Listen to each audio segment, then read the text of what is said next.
ევროკავშირი პოლიტიკურად მოტივირებული უცხოური ინვესტიციების აკრძალვას გეგმავს. როიტერის ინფორმაციით ევროპის კავშირს შესაბამისი მოთხოვნით გერმანიამ, საფრანგეთმა და იტალიამ მიმართა. მათ არ სურთ, რომ სტრატეგიული ინტერესების სექტორში მოქმედი მათი კომპანიები უცხოელების ხელში აღმოჩნდეს. უნდა მიბაძოს თუ არა საქართველოს ევროკავშირის მაგალითს, გარემოსდაცვის მინისტრის მოადგილე სოლომონ პავლიაშვილი არის ბიზნეს კოდის სტუმარი. ბატონო სოლომონ, ძალიან დიდი მადლობა რომ გამონახეთ დრო და მოხვედით ესეც საინტერესო თემაზე სასაუბროთ. მისალმებით.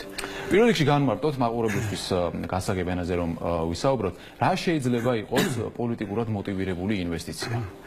როგორც მათ განცხადებაში აღნიშნული, ეს სამა ქვეყანა მოგეხსენებათ ევროკომისიას მიმართა, ეს არის საფრანგეთი, ეს არის იტალია და ეს არის გერმანია, ეს არის ადრესატი არის ძირითადი ადრესატი არის ძირითადი ადრესატი სხვა შორის არის ჩინური კომპანია მედია, რომელმაც ფაქტიურად შეიძინა საყოფაცხოვრების წარმოებელი კომპანია და მას შეიძინა რობოტის წარმოებელი კომპანია, მაგრამ მე ვფიქრობ, ეს ადრესატი არის სიმბოლური ხასიათის და უფრო ალბათ ეს ფოკუსირება ხდება რუსეთის მსხვილი კომპანიების მიმართ.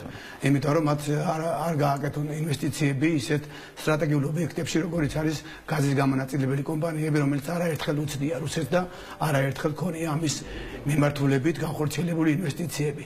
ზოგადად მე ვფიქრობ, ეს უფრო განაცხადის დონეა და ამის გადაწყვეტილების მიღება არ შეიძლება რომ რეალიზდეს ეს ძალიან გაუჭირდება ევროკომისიას, იმიტომ რომ მოგეხსენებათ ევროკომისიაში გადაწყვეტილების მიღება საკმაოდ რთულია.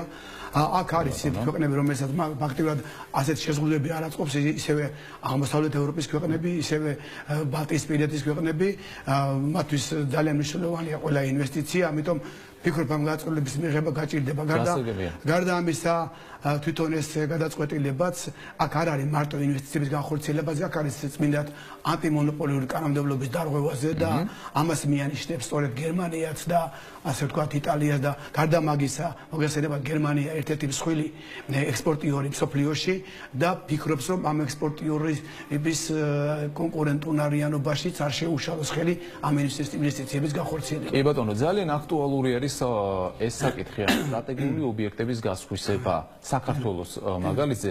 ეხლა ჩვენ, როდესაც საუბრობთ ამ ობიექტების გასხვისებაზე, ძალიან დიდი ხვედრით წილით არის გასხვისებული ობიექტებიდან რუსული კაპიტალი წარმოდგენილი. აი ამან რაიმე პრაქტიკული მაგალითი არსებობს, რომ შექმნა საფრთხე ამ კომპანიების ფუნქციონირებასთან დაკავშირებით. საერთოდ მე საზოგადოებას განვმარტო და ყველას ვინც ამ საკითხთან დაინტერესებული, რომ სამწუხაროდ დღემდე არ არსებობს სტრატეგიული ობიექტების ცნება. მე გარკვეულ პერიოდში ჩვენ ვცდილობდით უცხოელ ექსპერტებთან ერთად ეს დეფინიცია შევიმუშავებინა. თუმცა გარკვეული მოცემულობების საფუძველზე შეგვიძლია მივანიჭოთ, მაგრამ ეს არის ძალიან პირობითი, ეს არის ძალიან პირობითი, უფრო მეცად გეტყვით. ევროკავშირიც არ აქვს, ევროკომისიას არ აქვს ეს დეფინიცია, შეიძლება ზოგიერთ ქვეყანას აქვს, მაგალითად ლატვიას აქვს, მაგრამ ლიტვას არ აქვს ეს დეფინიცია, ამიტომ ძალიან პირობითია. რაც შეეხება სტრატეგიული ობიექტების გასხვისება, თქვენ მოგეხსენებათ, რომ 2007 წელს მიღებული იქნა ფაქტიურად ისეთი ცვლილებები პრივატიზაციის შეხებ კანონი, რომელშიც ფაქტიურად ყველაფერზე ითქვა თანხმობა პრივატიზებაზე. ჩვენ ასე აკვატორიების პრივატიზება დაუშვით, ლიანდაგის პრივატიზება დაუშვით, უფრო მეცად გეტყვით, კომუნიკაციების, სათავე ნაგებობა ეს იყო სასწაული. ამიტომ ყველაფერზე ვთქვით თანხმობა ის, რასაც მეოთხე მუხლიც ღვდავდა. ზოგადად ფაქტიურად ესე აპრიორში არ შეიძლება თქვა, რომ ყველა სტრატეგიული ობიექტების პრივატიზებაში ჩადებული ინვესტიციები საფრთხეა, მაგრამ ეხლა ყველაზე მნიშვნელოვანი რაც არის ევროპისთვის, ევროკავშირისთვის ესენი დებენ ეს უცხოელი ინვესტიციები დებენ ფულს უკვე იმ კომპანიებს, რომელიც არსებობს. ესო იყოს ახალი ინიციატივა, ახალი კომპანიები შეიძლება ასეთი განცხადება არ გაეკეთებინათ, მაგრამ ეს არის მოქმედი კომპანიები და უფრო ისინი ქმნიან სწორედ აი მონოპოლიურ გარემოს ქმნიან და თუმცა გარკვეულად ანტიმონოპოლიური კანონს არ ღვევენ. აი ეს ორი მიმართულება არის. ამ რა რეგულაციას დაახვედრებს ქვეყანა, სადაც ხორციელდება ასეთი ინვესტიცია. ხო, აქ ჩვენ როდესაც ამ საკითხებზე ვსაუბრობთ, მე არ შემიძლია შევეხო რკინიგზის საკითხს, რომელმაც 2012 წელს გაიტანა ლონდონის საფონდო ბირჟაზე, მაგრამ გაურკვეველი მიზეზების გამო უცხოელი ინვესტორები არ დაინტერესდნენ ჩვენი რკინიგზის აქციების შესყიდვით. შეგიძლიათ გითხრათ, აი რა ფაქტორებმა განაპირობეს ის, რომ საქართველოს რკინიგზით სტრატეგიული ობიექტით, თუმცა დეფინიცია არ გვაქვს შევთავაზეთ ამაზე, არ დაინტერესდნენ უცხოელი ინვესტორები. ჯერ სანამ ამდენს მივიღოთ ჩვენ დღესაც ძალიან აქტუალურია ეს საკითხი. რომ ჯერ კიდე ნაციონალური ხელისუფლება 2020 წელს მოსვლის თანავე ცდილობდა ცენტრალური მაგისტრალის გასხვისებას. კი ბატონო, ეს ფაქტი მახსოვს. თულესი პროცესი, რომელიც ჩარეული იყო ამერიკის განვითარების სააგენტო და მას არ გამოიყო გარკვეული თანხა რეაბილიტაციის, ეს ფაქტიურად გასხვისებული იყო და მოლაპარაკებას მიდიოდა. აღარ ვლაპარაკობ სხვა ობიექტებზე. თუმცა ესეც არის ზოგიერთი ობიექტები, რომელსაც შეიძლება სტრატეგიული გაარქვა, მაგრამ უკვე ის ობიექტი არ არის საინტერესო ქვეყნის ეკონომიკისთვის და საჭიროა მისი ინვესტიცია, საჭიროა რესტრუქტურიზაცია, ან ლიკვიდაცია, ან გაკვეთილების მექანიზმების სამუშაოება და გაჩერებული და ახალი სისხლის გადასხმა საჭირო არის. რაც შეეხება რკინიგზას და სამ შემთხვევაში შეიძლება ითქვას, რომ ეს გააჩნია დროს და გარემოს გააჩნია. შეიძლება გარკვეულ ეტაპზე ეს არ იყოს საინტერესო, მაგრამ შეიძლება გარკვეულ ეტაპზე ეს გახდეს საინტერესო უცხოელი ინვესტორებისათვის. თუმცა მე აქ მაინდა-მაინც რო თქვა რკინიგზის გასხვისებაში მაინდა-მაინც კატასტროფას ვერ ხედავ. თავარია ვის შემოვა ინვესტორი და რა მიზნები ექნება და საკონტროლო პაკეტის მფლობელი ასევე ვინ იქნება, ხო? დიახ, უფრო გეტყვით, მე ძალიან ლიბერალი ვარ ამ საკითხში, როგორც ეკონომისტი, მოდი დავანებო თავი ჩემ ცენს სამხედროდეს.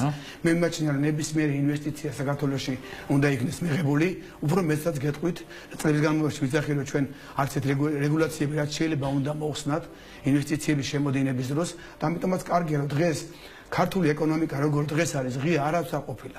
1.7 შემოსული გასულ წელს.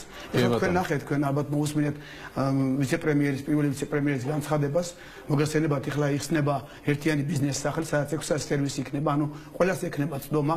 ასეთი ანალოგია უკვე ევროკომისიამ გააკეთა, ევროკავშირმა მათ აქვს საინვესტიციო პორტალი, მოგესწრებათ, რომ ესე იგი ყველა ინვესტორს მიუწვდება ხელი. ანუ სახელმწიფომ უნდა ეცადოს, რაც შეიძლება ნაკლები ბარიერები შეუქმნას, ნაკლები დრო დაახარჯინოს ინვესტორს ხელისუფლებასთან, ესე იგი ურთიერთობაში, ბიუროკრატიაში, რომ მისი საინტერესო იყოს. კი ბატონო, აი ამ თქვენ ფიქრობთ ბატონო სოლომონ, რომ აი თუნდაც მაგალითად ენერგეტიკის სექტორი, რომლის დაახლოებით 2/3 არის რუსული კაპიტალის წარმოდგენილი, ესეთი მოცემულობა არ ქმნის საფრთხეს ქვეყნის სტაბილურობისათვის, მიუხედავად იმისა, რომ მთელი მსოფლიო თანხდება იმაზე, რომ რუსეთი არის აგრესორი კომპანია. რუსეთი არის აგრესორი კომპანია, ქვეყანა არის ამ შემთხვევაში გასტრომი შეიძლება თქვა, რომ ეს კომპანია ფაქტობრივად ეს არის წმინდა ბიზნეს ურთიერთობა, რომელიც არა, ესე მარტივად პოლიტიკისაგან გამიჯნულია. ესე მარტივად შეიძლება არ იყოს საქმე, მაგრამ თქვენ ნახეთ, ევროკომისიამ რა ნაბიჯები გადადგა ბოლოს, ევროკომისიამ ფაქტობრივად დაათმო გასპრომთან ურთიერთობა, შეწყვიტა ანტიმონოპოლიური გამოძიება და გასპრომს უთხრა, რომ გასპრომი კარგი პარტნიორია და გასპრომი შეეცდებაო, რომ ახლა რეექსპორტ შეუწყოს ხელიო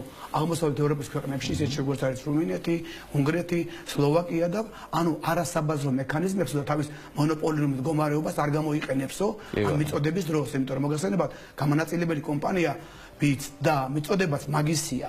ხეში უჭირავს, უფრო მეტსაც გეტყვით. რუსეთმა შეიძინა დიდი ბრიტანეთის გამონაწილებელი კომპანიების ნაწილი. მის ხეში არის ლატვიის გამონაწილებელი კომპანიები მთლიანად. ესე იგი, ყველაზე დიდი გასაცავი, რომელიც არის სერბიაში, ესე იგი, მის საკუთრება აღარ ვლაპარაკობ ყოფილი იუგოსლავიის ქვეყნებში, სადაც არის ერთობლივი კომპანიები. ამიტომ რუსეთი ასე თუ ისე მოდებულია მთელს ევროპას, მაგრამ აბა გამოხატეთ ინვესტიციებში, ეს არის სულ 7-8 მილიარდი. მეტი კი არის, მაგრამ როცა ამერიკა მაგალითად ევროკავშირში ახორციელებს ცილები წლის განმავლობაში 70-80 მილიარდის ინვესტიციას, მაგრამ სწორედ აი ეს განცხადება მე ვფიქრობ, მიუხედავად იმისა, რომ ადრესატი არ არის რუსეთი, მე ვფიქრობ, აი აქეთ არის მიმართული, აქეთ არის მიმართული კიდე იმ კომპანიებისკენ, რომელიც ცდილობენ ევროკავშირში გარკვეულად ხელი შეუშალონ, აი ეს და უпростоრად ვთქვი, დაარღვიონ მონოპოლიური კანონმდებლობები აი კი ბატონო. რეალურად უცხოური კაპიტალის ფუნქციონირება და შემოწმება საქართველოში საფრთხეს არ ქმნის ქვეყნის ეკონომიკის მდგრადი განვითარებისათვის, მაგრამ მოდი მაშინ ვისაუბროთ რეგულაციებზე. რა რეგულაციები შეიძლება დავახვედროთ ამ უცხოურ ფირმებს, რომლებიც შემოდიან და ჩვენთან ინვესტიციებს ახორციელებენ. მე ახლა გულისხმობ რას?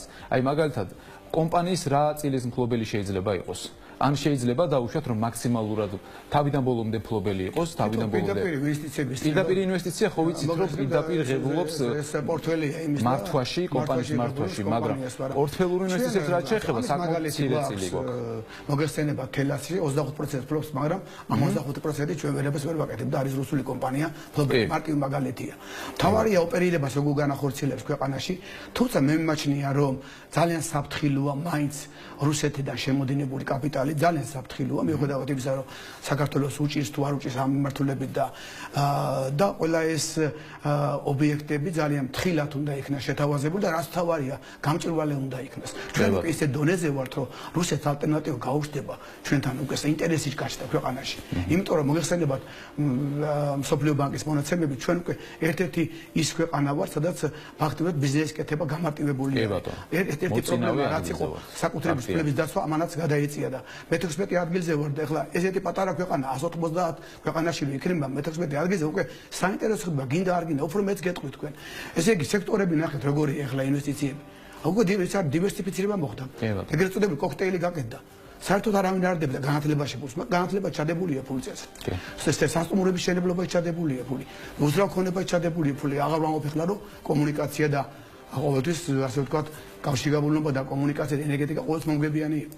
ამიტომ საქართველოს ძალიან მიმზიდველი ხდება ეს. გასაგები, აი მე ასევე მინდა ძალიან აქტუალურ საკითხს შევეხო თქვენთან გაზპრომის თემა ახსენეთ. თქვენ შესაძლებელი იყო რომ ნატური თანაზღაურების გარდა ალტერნატივა გქონოდა ქართულ მხარეს რაიმე ის გადაწყვეტილება რეალურად რაც ენერგეტიკის სამინისტრომ იყო მართალია თქვენი პროფილი მთლიანად არ არის, მაგრამ მე ვიცი რომ თქვენ გაქვთ ამ მიმართულებით ნამუშევარი და თქვენ ფლობთ ინფორმაციას და შეგიძლიათ ამაზე კომპეტენტური კომენტარის გაკეთება. როგორ ფიქრობთ რამდენად არსებობდა სხვა ალტერნატივა და რამდენად შეეძლო რომ გაზპრომის ასე ვთქვათ შემოთავაზებაზე უარი ეთქვა? იცით რა არის? ამ გადაწყვეტილება შეიძლება ქონდეს როგორც შეაფასო პოზიტიური და ასევე შეიძლება ნეგატიური მომენტები, მაგრამ მე ვფიქრობ პოზიტიური გაცილებით მეტია და ეს იყო იმ აუცილებლობიდან გამომდინარე, რაც საგაზომო გადაწყვეტილება მიიღო და ვფიქრობ სწორი გადაწყვეტილება იყო. საერთაშორისო უფრო მეც გეტყვით, საერთაშორისო პრაქტიკა რა კარგია რომ სანამ თქვენ მეტყუდება და გაინტერესება. ნატური თანაზღაურებაზე ნელ-ნელა უარს ამობს თითქმის ყველა ქვეყანა. ამიტომ ის რომ ჩვენ ნატურით უფრო მეც მივიღებდი ძალიან შეიძლება ითქვას რომ ეს ძალიან პირობითია და ვფიქრობ რომ ეს გადაწყვეტილება იყო ის რაც უნდა მიიღოს საქართველოს. ანუ რაციონალური გადაწყვეტილება იყო და ოპოზიციური ფრთები ამას უპირისპირებს იმას რომ ძალიან დიდ წაგებაში წავალთ და დაახლოებით 20 მილიონს. ხშირ შემთხვევაში ვფიქრობ რომ ოპოზიციური ფრთა შეიძლება ნაკლებად ინფორმირებული იყოს და ხშირ შემთხვევაში ალბათ არის კიდევ ამ მიმართულებით ცოდნის ასე ვთქვათ ნაკლებობაც ამაში დასაძრახისი არაფერი არ არის და ვინც ამ მიმართულებით მუშაობს შეიძლება უფრო მეტი ინფორმაცია ქონდეს და იმ ხელშეკრულების დეტალები მეტნაკლებად მე გაცნობილი ვარ და ვფიქრობ რომ ძალიან ბევრი იმუშავა მანამდე სამხარისფერმა მიიღო და ამიტომ გასაგებია. აი პორტფელურ ინვესტიციებზე როგორი არის თქვენი შეფასება, იმიტომ რომ რეალურად განვითარებულ სამყაროში ესეთი სახის ინვესტიციები უფრო დიდი ხვედრით წილით არის წარმოქმნილი. რატომ? ანუ პორტფელური ინვესტორი შემოდის, ქმნის ამ ქვეყანაში მოქმედია კომპანიების პორტფელს, აქციების პორტფელს და ამის ეფექტური მენეჯმენტით შემდეგ ცდილობს რომ მაქსიმალური მოგება მიიღოს, მაგრამ კომპანიის მართვაში მონაწილეობას ვერ იღებს. ანუ ჩვენთვისაც ესეთი ინვესტიციები მე მგონი უფრო სასურველია, ხო და ის პოლიტიკური რისკები, რადგან ახლა ჩვენ საუბრობდით, უფრო მეტად არიდებული იქნება. ანუ პრევენციაც არის გარკვეულწილად, ხო? მესმის, მაგრამ იცით რა არის საქართველოში რაც ვერ გაკეთდა ეს ვერ მოხერხდა ბოლომდე, თუმცა ეხლაც და არის და გარკვეულად ამ რეიტინგში წავიძიეთ რომ ესე იგი იმ აქციონერების ინტერესები ვისაც დაბალი წილი აქვს ამა თუ იმ კომპანიაში. ფაქტიურად ჩათვალეთ თუ გაქვს 5-4% ფაქტიურად ვერც სიტუაციას მართავ, ვერც მექანიზმებს იყენებდა დაუცველი. ამიტომ ძალიან ნაკლებად ცდილობენ უცხოელები რომ პორტფელი ინვესტიციებში ჩადონ ფული საქართველოში, თუმცა ამის მაგალითებიც გვაქვს. მე ძალიან დიდი მადლობა მინდა გადაგიხადოთ ბატონო სოლომონ ესეთ საინტერესო შეფასებებისთვის. ბიზნეს კოდის ეთერი უახლოეს მომავალში რა თქმა უნდა კვლავ გელით. გარემოს დაცვის მინისტრის მოადგილე ბატონი სოლომონ პაულიაშვილი იყო ჩვენი სტუმარი. ახალ კი